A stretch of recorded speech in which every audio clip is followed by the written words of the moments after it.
ಇನ್ನು ಕಾಂಗ್ರೆಸ್ನ ಸಾಲು ಸಚಿವರು ವಿಪಕ್ಷ ನಾಯಕ ಆರ್ ಅಶೋಕ್ ವಿರುದ್ಧ ಪತ್ರಿಕಾಗೋಷ್ಠಿಯನ್ನು ನಡೆಸಿದರು. ಅತ್ತ ಮೂಡಾ ಪ್ರಕರಣದಲ್ಲಿ ಬಿಜೆಪಿಯವರು ನೇರವಾಗಿ ಮುಖ್ಯಮಂತ್ರಿಗಳ ರಾಜೀನಾಮೆಯನ್ನು ಕೇಳ್ತಾ ಇದ್ದಾರೆ. ಆದರೆ ವಿಪಕ್ಷ ನಾಯಕರಾದಂಥ ಆರ್ ಅಶೋಕ್ ಕೂಡ ಅದೇ ಮಾದರಿಯ ಡಿನೋಟಿಫಿಕೇಶನ್ ಅಲ್ಲಿ ಭಾಗಿಯಾಗಿದ್ರು. ಅವರು ಕೂಡ ಸೈಟ್ ವಾಪಸ್ ಮಾಡಿದ್ರಲ್ಲ, ಅದನ್ನು ಯಾಕೆ ಪ್ರಶ್ನೆ ಮಾಡ್ತಾ ಇಲ್ಲ ಅಂತ ಪ್ರಶ್ನೆ ಮಾಡಿದ್ರು. ಆದರೆ ಇದೇ ವಿಚಾರವನ್ನು ಮುಂದಿಟ್ಕೊಂಡು ಇವತ್ತು ಆರ್ ಅಶೋಕ್ ಕೂಡ ಮಾತನಾಡಿದ್ದಾರೆ. ನನ್ನ ಕೇಸೇ ಬೇರೆ, ಮುಖ್ಯಮಂತ್ರಿಗಳ ಕೇಸೇ ಬೇರೆ, ನನಗೆ ಯಾವುದೇ ರೀತಿಯಂತ ಎನ್ಕ್ವೈರಿ ಇರಲಿಲ್ಲ, ನನ್ನ ವಿರುದ್ಧ ಯಾವುದೇ ತನಿಖೆ ಮಾಡ್ತಾ ಇರಲಿಲ್ಲ, ಕೋರ್ಟ್ ಯಾವುದೇ ರೀತಿಯಂತ ಗುರುತರವಾದಂಥ ಅಬ್ಸರ್ವೇಷನ್ ಮಾಡಿರಲಿಲ್ಲ. ಹೀಗಾಗಿ ಕಾಂಗ್ರೆಸ್ಸಿಗರಿಗೆ ಯಾವ ನೈತಿಕತೆ ಇದೆ ಅಂತ ಪ್ರಶ್ನೆ ಮಾಡಿದ್ದಾರೆ. ಹಾಗಾದ್ರೆ ಸಚಿವರು ವರ್ಸಸ್ ವಿಪಕ್ಷ ನಾಯಕರ ಈ ಗಲಾಟೆಯನ್ನು ನೋಡ್ಕೊಂಡು ಬರೋಣ ಬನ್ನಿ.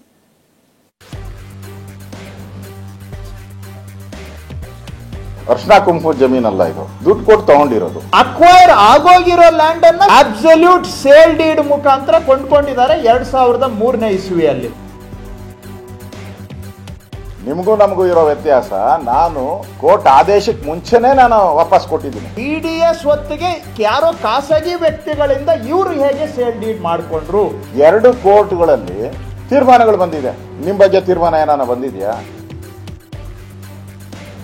ಸಿಎಂ ವಿರುದ್ಧದ ಮೂಡಾ ಸೈಟ್ ಪ್ರಕರಣದಲ್ಲಿ ಬಿಜೆಪಿ ಒತ್ತಡವನ್ನ ಕಡಿಮೆ ಮಾಡಲು ವಿಧಾನಸಭೆ ವಿಪಕ್ಷ ನಾಯಕ ಆರ್ ಅಶೋಕ್ ವಿರುದ್ಧವೇ ನಿನ್ನೆ ಆಡಳಿತ ಪಕ್ಷ ಕಾಂಗ್ರೆಸ್ ಭೂ ಅಸ್ತ್ರ ಪ್ರಯೋಗಿಸಿತ್ತು. ಬೇನಾಮಿ ಹೆಸರಲ್ಲಿ ಡಿನೋಟಿಫೈ ಮಾಡಿಸಿಕೊಂಡು ಅಶೋಕ್ ಸೈಟು ಪಡೆದು ಮರಳಿಸಿದ್ದಾರೆ ಎಂದು ನಿನ್ನೆ ಕೆಪಿಸಿಸಿ ಕಚೇರಿಯಲ್ಲಿ ನಡೆದಿದ್ದ ಸುದ್ದಿಗೋಷ್ಠಿಯಲ್ಲಿ ಸಚಿವರ ತಂಡ ಆರೋಪಿಸಿತ್ತು. ಸರ್ಕಾರಿ ಜಾಗವನ್ನ ಬಿಡಿಎ ಅಕ್ವೈರ್ ಮಾಡಿ 87ನೇ ಇಸ್ವಿಗೆ ಮುಗಿದು ಹೋಗಿದ್ದಂತ ಜಾಗ 23 ವರ್ಷದ ನಂತರ ಡಿನೋಟಿಫೈ ಮಾಡಿಸ್ಕೊಂಡಿದ್ದೀರಲ್ಲ ತಾವು. ಇದು ಬಹಳ ಕ್ರಮವಾದಂತಹ ಕೆಲಸನ, ನ್ಯಾಯಬದ್ಧವಾದಂತಹ ಕೆಲಸನ? ಇದು ಅಕ್ರಮ ಹೌದಾ ಅಲ್ವಾ? ಉತ್ತರ ಕೊಡಿ. ಯಾರು ರಾಮಸ್ವಾಮಿ? ಎಲ್ಲಿಂದ ತಗೊಂಡ್ ಬಂದ್ರಿ ಈ ಬೇನಾಮಿ ರಾಮಸ್ವಾಮಿ? ಯಾಕೆ ಅಂದ್ರೆ ನೀವು ಮೂಲ ವಾರಸುದಾರರಿಂದ ಆಗ್ಲೇ ಕ್ರಯ ಮಾಡ್ಕೊಂಡ್ಬಿಟ್ಟಿದ್ದೀರಿ. ಈಗ ಮೂಲ ವಾರಸುದಾರರು ನಿಮ್ಗೆ ಅರ್ಜಿನೇ ಕೊಟ್ಟಿಲ್ಲ. ಡಿನೋಟಿಫಿಕೇಶನ್ಗೆ ಮೂಲ ವಾರಸುದಾರರು ಅರ್ಜಿನೇ ಕೊಟ್ಟಿಲ್ಲ. ಆದ್ರೆ ಅವರ ಹೆಸರಿನಲ್ಲಿ ಯಾರೋ ಬೇನಾಮಿ ರಾಮಸ್ವಾಮಿಯನ್ನ ಸೃಷ್ಟಿ ಮಾಡಿರೋದು. ಇದು ಕ್ರಮನ ಅಕ್ರಮನ? ದಯವಿಟ್ಟು ಉತ್ತರ ಕೊಡಿ. ಯಾರು ಈ ಮುನಿಸ್ವಾಮಪ್ಪ ಬಿನ್ ದೊಡ್ಡ ಪಿಳ್ಳಪ್ಪ? ನಾನು ಶುದ್ಧ ಕ್ರಯ ಪತ್ರದಲ್ಲೂ ನೋಡಿದೆ, ನನಗೂ ಇನ್ನೂ ಅರ್ಥ ಆಗಿಲ್ಲ ಯಾರು ಇದು ಮುನಿಸ್ವಾಮಪ್ಪ ಬಿನ್ ದೊಡ್ಡ ಪಿಳ್ಳಪ್ಪ ಅಂತ. ಅವ್ರ ಹೆಸರಿಗೆ ಕ್ರಯ ಆಗುತ್ತೆ, ಡಿನೋಟಿಫಿಕೇಶನ್ ಆಗುತ್ತೆ.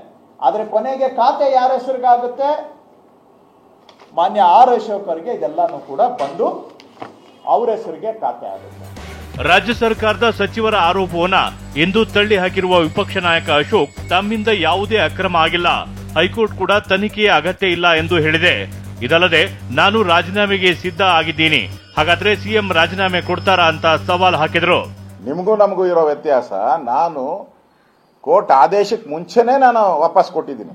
ನೀವು ಕೋರ್ಟ್ ಆದೇಶ ಆದ್ಮೇಲೆ ಭಯ ಬಿದ್ದು ಕೊಟ್ಟಿರೋವಂಥದ್ದು ಇಲ್ಲಿ ಸ್ಪಷ್ಟವಾಗಿ ಕಾಣ್ತಾ ಇದೆ. 2 ಕೋರ್ಟ್ಗಳಲ್ಲಿ ಇದರ ಬಗ್ಗೆ ತೀರ್ಮಾನಗಳು ಬಂದಿದೆ. ನಿಮ್ ಬಗ್ಗೆ ತೀರ್ಮಾನ ಏನಾನ ಬಂದಿದ್ಯಾ? ಏನೂ ಇಲ್ಲ. ಅದಕ್ಕೋಸ್ಕರ ರಾಜೀನಾಮೆ ಕೇಳ್ತಾ ಇರೋದು. ಇನ್ನು ಇದೇ ವಿಚಾರವಾಗಿ ಪ್ರತಿಕ್ರಿಯೆ ನೀಡಿರುವ ಪರಿಷತ್ ವಿಪಕ್ಷ ನಾಯಕ ಛಲವಾದಿ ನಾರಾಯಣ ಸ್ವಾಮಿ, ಅಶೋಕ್ ಕೇಸ್ಗೂ ಸಿದ್ದರಾಮಯ್ಯ ಕೇಸ್ಗೂ ವ್ಯತ್ಯಾಸವಿದೆ ಅಂದ್ರು. ಈ ಎಕ್ಸರ್ಸೈಸ್ ಏನು ಡಾಕ್ಟರ್ ಪರಮೇಶ್ವರ್ ಮಾಡಿದ್ರು ಅದು ಕೂಡ ಇಟ್ ಈಸ್ ಎ ಫುಟೈಲ್ ಎಕ್ಸರ್ಸೈಸ್. ಅದರಿಂದ ಏನೂ ಆಗೋದಿಲ್ಲ. ಇದು ಮತ್ತು ಸಿದ್ದರಾಮಯ್ಯ ಅವರ ಕೇಸ್ಗೆ ಹೋಲಿಕೆ ಅಲ್ಲ. ಒಟ್ಟಾರೆಯಾಗಿ ರಾಜ್ಯ ರಾಜಕಾರಣದಲ್ಲಿ ಈಗ ಹಿಂದಿನ ಪ್ರಕರಣಗಳನ್ನ ಕೆದಕುವ ರಾಜಕಾರಣ ಆರಂಭವಾಗಿದೆ. ಮುಖ್ಯಮಂತ್ರಿ ಸಿದ್ದರಾಮಯ್ಯ ಸದನದಲ್ಲಿ ಘೋಷಣೆ ಮಾಡಿದಂತೆ ಬಿಜೆಪಿ ಅವಧಿಯ 21 ಹಗರಣಗಳನ್ನ ತನಿಖೆಗೆತ್ತಿಕೊಂಡಲ್ಲಿ ಇದು ಮತ್ತೊಂದು ಮಗ್ಗಲಿಗೆ ಹೊರಳಲಿದೆ. ಕಿರಣ್ ಹನಿಯಡ್ಕ, ಟಿವಿ9 ಬೆಂಗಳೂರು.